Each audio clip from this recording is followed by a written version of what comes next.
number 2 from chapter number 1, class 10th biology, and the chapter name is gaseous exchange. And today I am going to teach you the air passageway.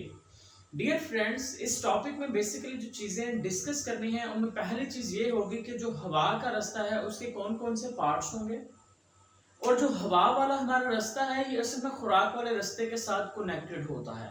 तो बहुत सारे students के ज़हन में ये question arise होता है, क्या जो हवा है वो हमारे स्टमक में जा सकती है? जब हम सांस लेते हैं, सांस लेने के दौरान जो हवा है क्या उसके चांसेस हैं वो स्टमक में जा सकती है?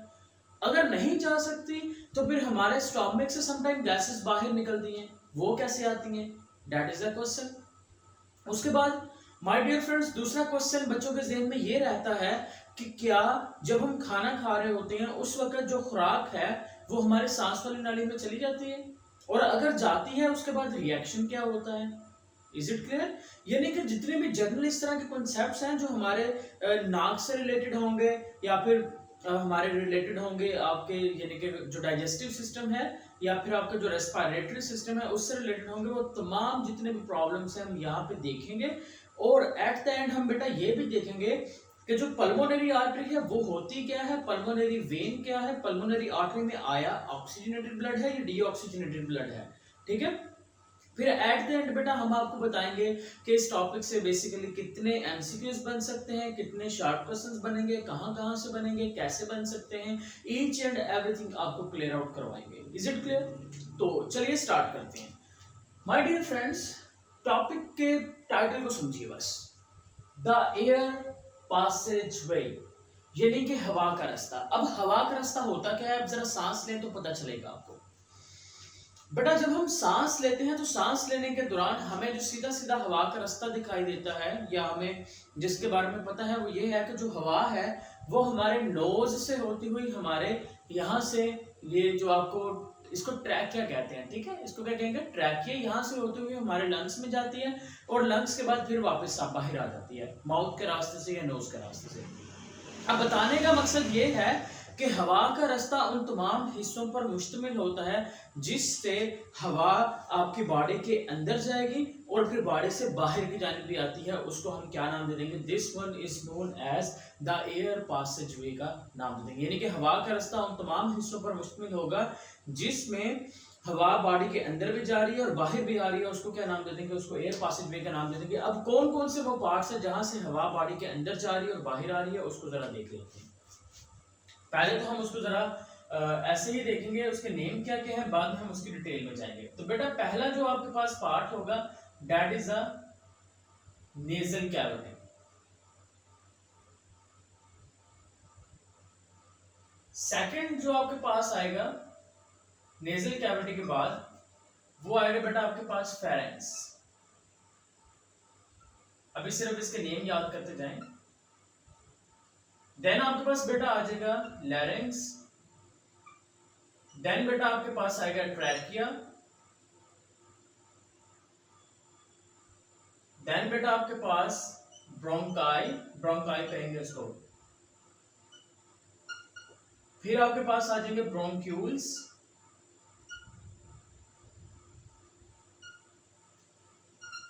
फिर आ जाएंगे आपके पास एल्वियोलाई। एल्वियोलोडक्ट्स भी आएंगी लेकिन आप एल्वियोलाई लिख लें या एल्वियोलोडक्ट्स भी लिख लें, और एल्वियोलाई। और एट द एंड बेटा हम ये देखेंगे कि यहां पर किस तरह से गैसेस का एक्सचेंज भी होता है लंग्स के अंदर, क्योंकि जो मेन कॉन्सेप्ट है ना वो है गैसियस एक्सचेंज। हमें समझना है कि लंग्स के अंदर गैसों का तबादला असल में हो कैसे रहा है। तो चलिए जरा हम स्टार्ट करते हैं बेटा। बेटा पहला जो हमारा पार्ट है वो है नोज। अब नोज क्या है? नाक के अंदर जो खाली जगह होगी ना उस खाली जगह को क्या नाम दे देंगे? उसको बेटा हम नाम दे देंगे नेजल कैविटी का। What is the nasal cavity? नाक के अंदर जो खाली जगह है उसको क्या नाम देंगे? नेजल कैविटी का नाम देते हैं। यहाँ पर माय डियर फ्रेंड्स देखिए जरा, ये उसका आगे नोज वाला पोर्शन, ये वाला ऊपर। तो इसका मतलब है ये जो हिस्सा होगा इसको मैं क्या नाम दूंगा? मैं इसको बेटा नाम देने वाला हूं this one is known as, इसको मैं नाम दे दूंगा नेजल कैविटी का। Is it clear? क्या नाम दूंगा? नेजल कैविटी का। अभी हम एयर पासेज वे की बात करते हैं। तो बेटा जब हम सांस लेते हैं तो हवा सबसे पहले जाएगी नेजल कैविटी में। अब नॉस्ट्रिल्स क्या होते हैं बेटा, जो नोज होता है ना वो बाहर की जानिब देखे तो दो सुराखों में ओपन हो रहा है। हर इंसान का जो नोज है वो बाहर की जानिब दो सुराखों में ओपन होता है। सम टाइम बेटा जो नोज होता है वो अब नॉर्मलिटी की वजह से दीवार नहीं सेप्टा नहीं बन पाता, तो वो और कंडीशन है। तो मोस्टली जो लोग होते हैं उनका जो नोज है वो बाहर की जानिब दो सुराखों में ओपन हो रहा है। उन सुराखों को नाम देंगे नॉस्ट्रिल्स का। क्या नाम देंगे? They are known as a nostrils. और what is the nasal cavity? तो बेटा आपने कहना है कि जो नेजल कैविटी है वो क्या है कि नाक के अंदर जो खाली जगह होगी उसको क्या नाम दे देंगे? नेजल कैविटी का नाम दे देंगे। अब सांस लिया तो हवा आपके नॉस्ट्रिल से होते हुए नेजल कैविटी में जाएंगे। लेकिन नेजल कैविटी अगर की बात कर रहे हैं तो नेजल कैविटी में दो चीजें हम लाजमी तौर पर डिस्कस करते हैं। उनमें से एक जो चीज होती है माय डियर फ्रेंड्स, आपके नाक के अंदर हेयर्स देखने को मिलेंगे आपको, और दूसरी जो चीज होती है that is the mucus, hairs and mucus. अब जो हेयर्स होते हैं माय डियर फ्रेंड्स, हेयर्स का जो काम होता है और म्यूकस का जो काम है नेजल कैविटी में वो डिफरेंट होता है। उसकी वजह क्या है? जो म्यूकस का काम होता है ना, म्यूकस का काम ये होता है कि बाहर वाली जो हवा है ना जो हम बॉडी के अंदर से लेके जा रहे हैं सांस लेने के दौरान, उसका टेम्परेचर हमारी बॉडी के टेम्परेचर के इक्वल करना। फॉर एग्जांपल सर्दियों का सीजन है, बाहर हवा क्या है? ज्यादा है, ठीक है। तो जब हम सांस लेते हैं तो वो हवा जो बाहर ठंडी है वो जब हमारे बॉडी के अंदर जाती है तो उसको गर्म करके भेजा जाता है, और गर्म करने का जो काम होता है वो किसका होगा? दैट इज द म्यूकस, जो कि हमारे नॉस्ट्रिल्स यानी कि नेजल कैविटी के अंदर जो म्यूकस होगा वो हवा को क्या कर देगा? गर्म कर देगा। Is it clear? अब आपने ये भी ऑब्जर्व किया होगा समटाइम जब हम सर्दी में तेजी से सांस लेते हैं तो उसके दौरान समटाइम खांसी आना भी शुरू हो जाती है, कफ आती है। उसकी रीजन यही होती है कि जब हम तेजी से सांस लेने की कोशिश करते हैं तो उस सूरत में खास तौर पर सर्दियों में, क्योंकि बाहर की हवा ठंडी होती है और जब हम तेज तेज सांस लेंगे तो वो ठंडी हवा जो होगी वो हमारी बॉडी के अंदर जल्दी से मूव करती जाएगी, जिससे जो म्यूकस है वो उस हवा को गर्म नहीं कर पाएगा, उस टेम्परेचर पर नहीं ला पाएगा जितना हमारी बॉडी का है। इसी वजह से जब वो ठंडी हवा हम आपके लंग्स की तरफ मूव करेगी तो आपको कफ आना शुरू हो जाएगी। That is the basic reason. Second चीज, अब इन हेयर्स का काम क्या होता है? माय डियर फ्रेंड्स, हेयर्स का काम ये होता है कि जितने भी डस्ट पार्टिकल्स हैं हवा के अंदर जो आपको दिखाई नहीं देते, ठीक है, उन तमाम डस्ट पार्टिकल्स को जो क्लीन करने का काम होगा वो नेजल कैविटी के अंदर मौजूद हेयर्स का होगा।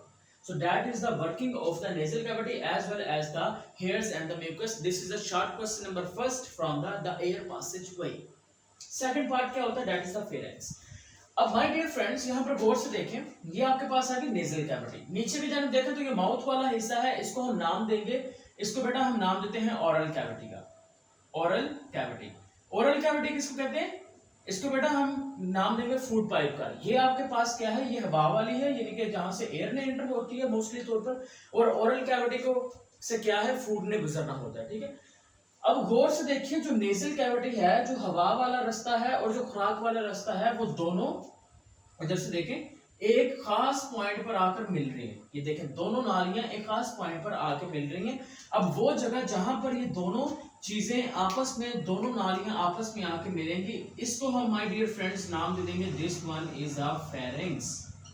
क्या नाम दे देंगे इसको? बेटा आप नाम देंगे फेरिंग्स का। सेकंड शॉर्ट क्वेश्चन फेरिंग्स के ऊपर स्टार्ट होगा और एमसीक्यूज बड़ा इंपॉर्टेंट बनता है यहाँ से, और वो कंफ्यूज भी करता है बच्चों को। अब एमसीक्यूज क्या बनेगा उसको पहले देख लें, फिर शॉर्ट क्वेश्चन को देख लें।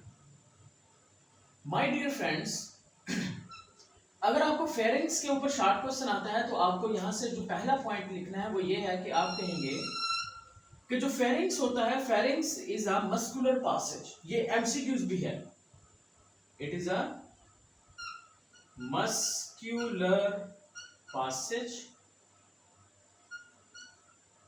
मस्कुलर पासेज का मतलब क्या होता है? मस्कुलर पासेज का मतलब ये होता है कि मस्कुलर निकला है मसल से, यानी कि एक ऐसा रास्ता, ऐसी जगह जहां पर मसल्स मौजूद होंगे उसको क्या नाम दे देंगे? फेरिंग्स। यानी कि फेरिंग्स के अंदर किसी किस्म की कोई बोन नहीं है, कोई कार्टिलेज नहीं है, सिर्फ और सिर्फ क्या होंगे? मसल्स मौजूद होंगे। इसी वजह से मैंने इसको कहा muscular passage. Second point, pharynx is a muscular passage and it is common for both food plus air. आपने क्या कहना है कि ये कॉमन रास्ता होगा खुराक के लिए भी और हवा के लिए भी। नेजल कैविटी से जो हवा होगी वो भी नॉस्ट्रल से नॉस्ट्रल से और नेजल कैविटी से हवा होती कहां पर आएगी, फेरेंक्स में आएगी।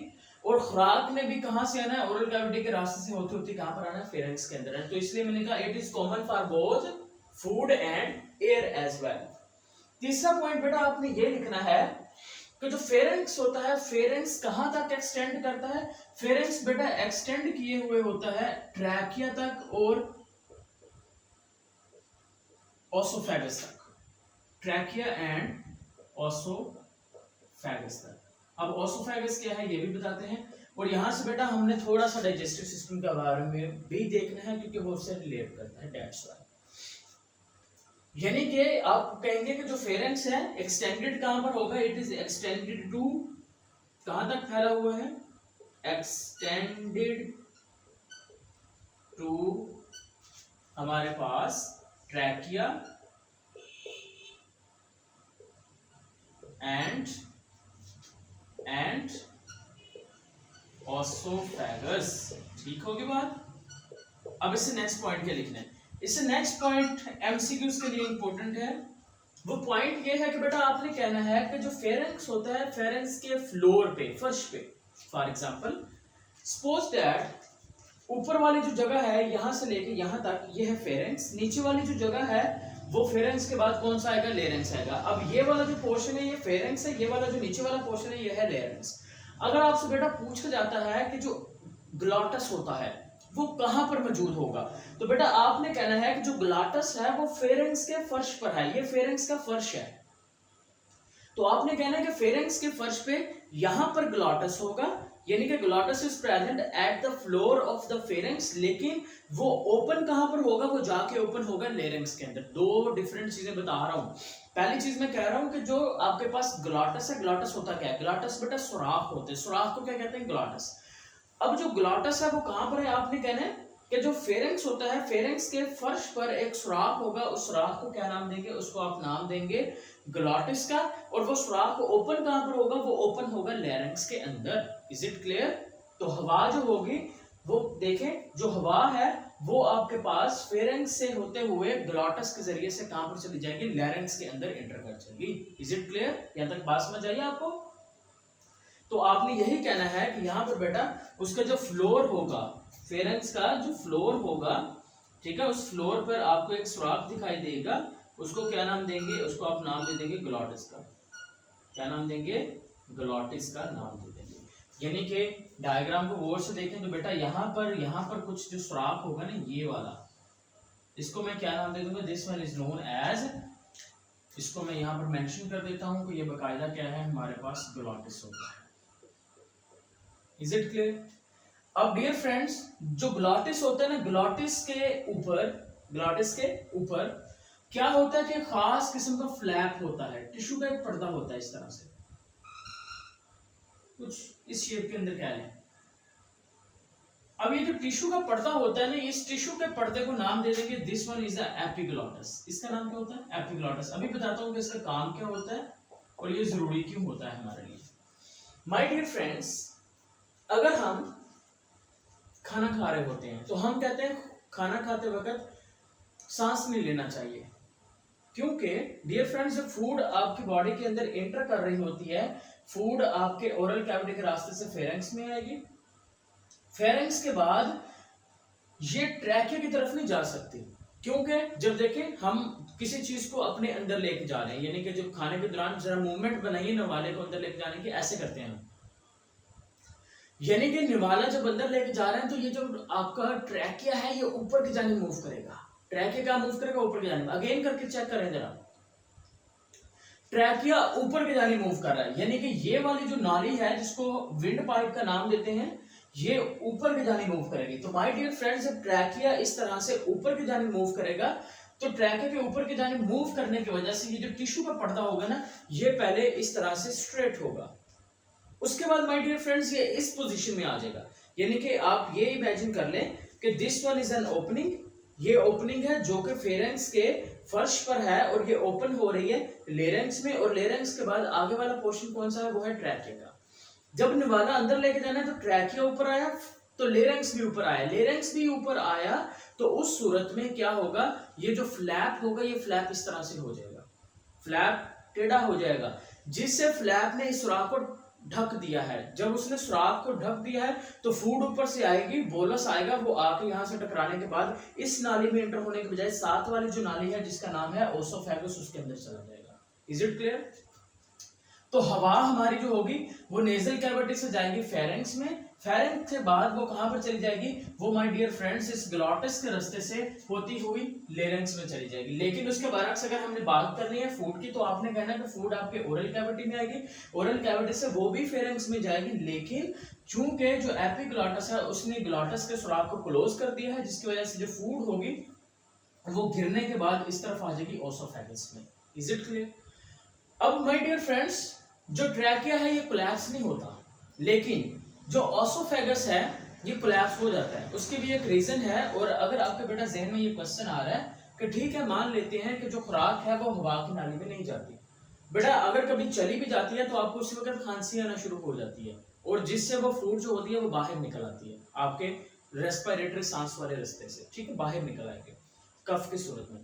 लेकिन प्रॉब्लम ये है कि अगर फूड नहीं जा सकती, क्योंकि फूड को तो उसने एपिग्लॉटिस ने कवर कर लिया, ट्रैकिया को, लेरेंक्स को, जिसकी वजह से वो नहीं जा रहा, लेकिन चांसेस तो है ना कि जो हवा है वो यहाँ से नेजल कैविटी से फेरेंक्स में जाए, फेरेंक्स के बाद वो ट्रैकिया में भी जा सकती है, ओसोफेगस में भी जा सकती है, क्योंकि ओसोफेगस के ऊपर कोई फ्लैप नहीं है। लेकिन असल में ऐसा होता भी नहीं है। क्यों? क्योंकि जो ओसोफेगस होता है डियर फ्रेंड्स, ओसोफेगस के अंदर कार्टिलेजेस नहीं होते। जब खुराक गुजर गई तो ओसोफेगस, ये ओसोफेगस है, खुराक आएगी तो ओसोफेगस खुराक की वजह से थोड़ी सी ओपन हो जाती है, लेकिन अगर खुराक नहीं है तो जो ओसोफेगस है वो क्लोज हो जाती है। आपने गौर किया होगा जब हम नवाले को अंदर लेके जाने की कोशिश करते हैं तो उस वक्त हम अंदर की जानिब, जुबान से अंदर की जानिब इस तरह के एक मूवमेंट प्रोड्यूस करते हैं जो कि ओसोफेगस को इस तरह थोड़ा सा ओपन करती है। लेकिन जब हम सांस ले रहे हैं उस वक्त तो कोई ऐसा तो नहीं करता सांस लेने के दौरान ऐसे ऐसे कर रहा है। अगर कोई बंदा सांस लेने के दौरान ऐसे करता है तो उस वक्त उसका सांस रुक जाता है, बेशक करके देखें।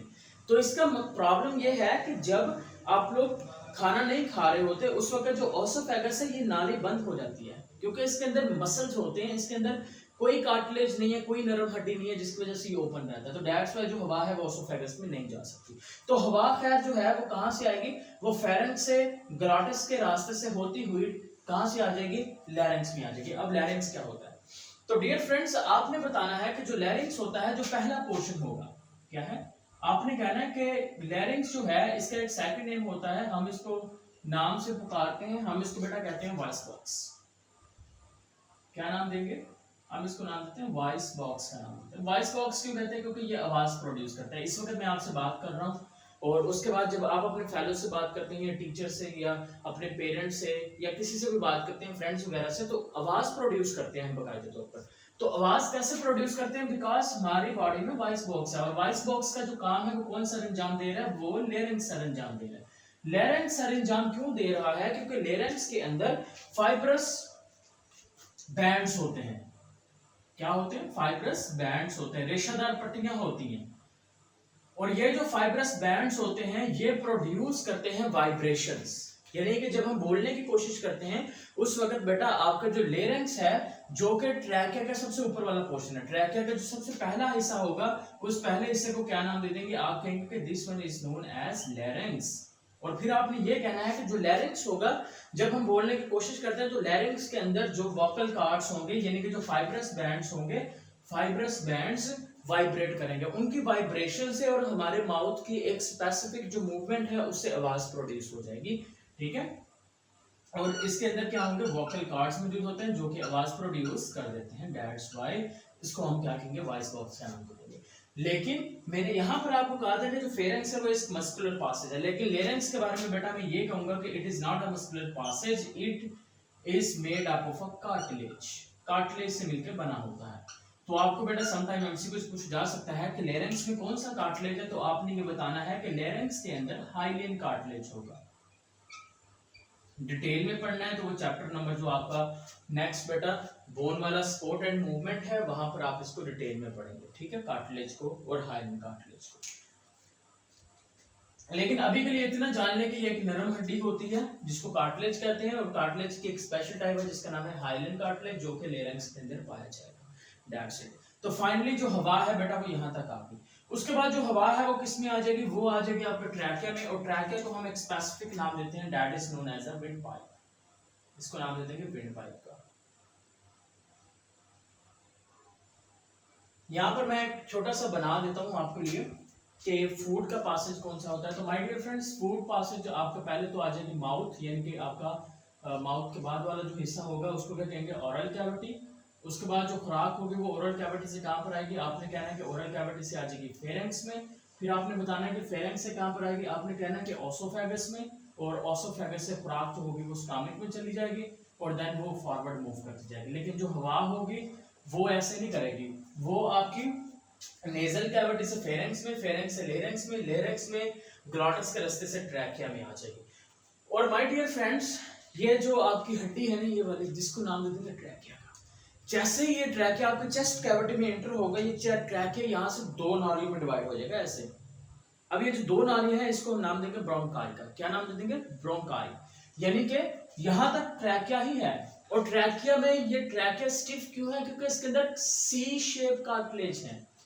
इसके अंदर क्या है, इसके अंदर बेटा आपने बताना है कि ट्रैकिया के अंदर विंड पाइप में क्या होंगे, यहाँ पर ऑब्जर्व किए गए हैं सी शेप्ड कार्टिलेज, और सी शेप कार्टिलेज की मौजूदगी की वजह से जो ट्रैकिया है वो कभी भी कोलैप्स नहीं होता।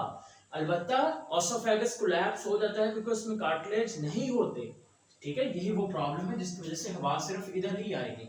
और उसके बाद ब्रोनोकाई क्या है, अभी आपको बताया है कि जैसे ट्रैकिया आपके चेस्ट कैविटी में एंटर हुआ, तो ये देखें चेस्ट कैविटी में एंटर होते ही दो नालियों में डिवाइड हो गया। इसको हम क्या नाम दे देंगे, इसको आप नाम दे देंगे ब्रोंकाई का।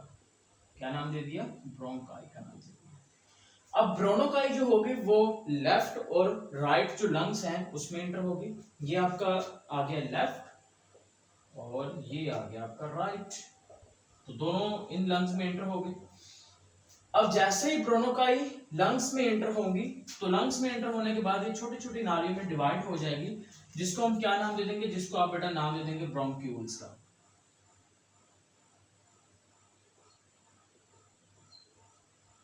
This one is known as bronchioles. तो ब्रोनोकाई किसमें बेसिकली डिवाइड हो गई, वो डिवाइड होगी ब्रोनोक्यूल्स के अंदर। और जो ब्रोनोक्यूल्स होंगी डियर फ्रेंड्स, गौर से देखें तो ब्रोनोक्यूल्स जो हैं ये वाली नालियां मजीद छोटी छोटी नालियों में डिवाइड होती जा रही है। ये देखें, तो ये जो छोटी छोटी नालियों में जब मजीद डिवाइड होती जाएंगी लंग्स के अंदर, तो जैसे जैसे ये छोटी छोटी नालियों में डिवाइड होंगी ना, तो ये सी शेप कार्टिलेज भी एंड हो जाएंगे, खत्म हो जाएंगे, ठीक है।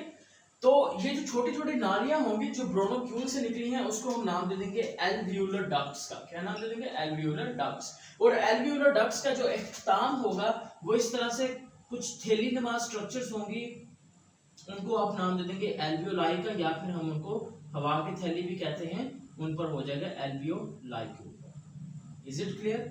तो एल्वियोलाई जो होगी वो हवा की थैली होगी। गैसों का तबादला अगर आपसे पूछ लिया जाए लंग्स में कहां पर हो रहा है, तो आपने कहना है एल्वियोलाई के अंदर ही हो रहा है। और बेटा यहां से एक बहुत ही इंपॉर्टेंट एमसीक्यू बनता है, वो ये है कि एल्वियोलाई के इर्द गिर्द नेटवर्क किस चीज का होता है, कौन सी ब्लड वेसल का होता है, ये एमसीक्यू नहीं भूलना। तो बेटा आपने बताना है कि एल्वियोलाई के इर्द गिर्द जो नेटवर्क होगा वो होगा कैपिलरीज का। किस चीज का, कैपिलरीज का। तो एल्वियोलाई के इर्द गिर्द नेटवर्क है वो किसका, आगे कैपिलरीज का मौजूद होगा। तो माय डियर फ्रेंड्स, यहाँ पर हमारा जो एयर पासेज वे का जो रास्ता है वो कंप्लीट हो गया है।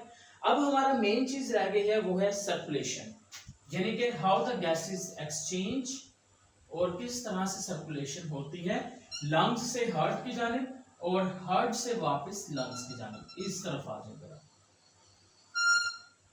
मैं एक चार्ट बनाऊंगा और उसी चार्ट से आपको सब कुछ क्लियर हो जाएगा, ठीक है बेटा। चार्ट कुछ इस तरह से है कि आपने चंद एक चीजें याद रखनी है चार्ट के अंदर। पहली बेटा जो आर्टरीज होती हैं, आर्टरीज के अंदर जो ब्लड होता है वो होता है ऑक्सीजनेटेड।